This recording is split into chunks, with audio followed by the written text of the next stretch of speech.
Sekarang ni kita ada rem Yang ini Toyota Wildfire ke Toyota Alphard punya. Yang bahagian bibir ni, nampak ni bahagian bibir apa nak repair cala nak repair cala. Okey, mari. Lepas tu kita nak check empat-empat dia punya rem ada crack ke tak ada crack. Owner complain selalu bocor Owner complain selalu bocor, tayar selalu keluar angin. Ini rem two piece ke biasa? Biasa.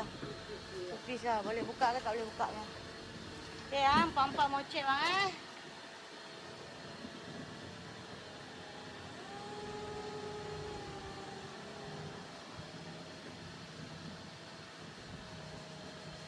Belakang.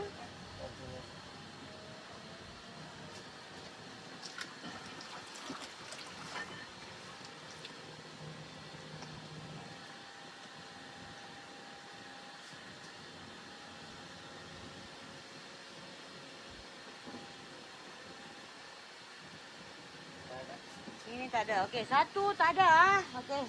Lagi satu mari. Guys, you nak repair rem, nak welding sebuah rem, nak buat crack ni. Kita kilang pembuatan dia.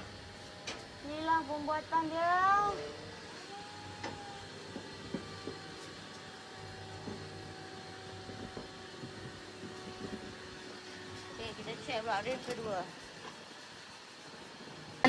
Mana? Ini tempat.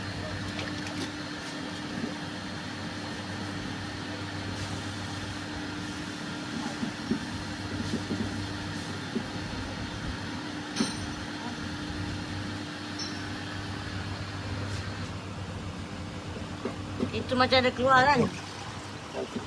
Macam tupis dia punya itu lah.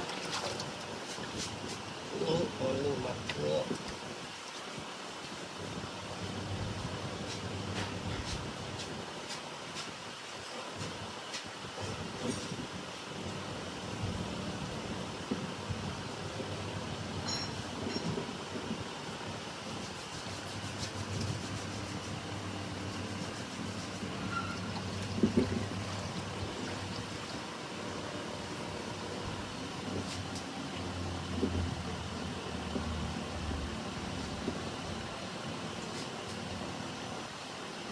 Saya tekun dia ada tau.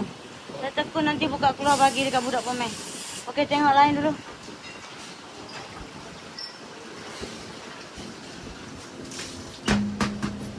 Okey bang, Assalamualaikum. So yang ni untuk yang apa? Kita dah jumpa yang selalu kata keluar angin tu, nampak tu. Dia keluar daripada sini ni. Kalau ni masuk air kena tahan nafas, jangan bernapas. Kalau korang ada yang masalah rem macam ni, bocor macam ni nampak dia keluar angin. Parking lama je mesti jalan habis tayar punya. Dah habis tayar tak apa. Aduh, ada pula satu cerita dia cakap kita pula buat rosak dia punya tayar.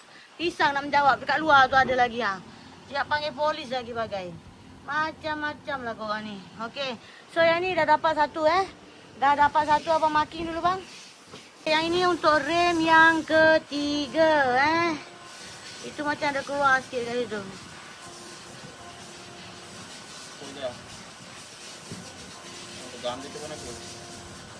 Okey, pusing.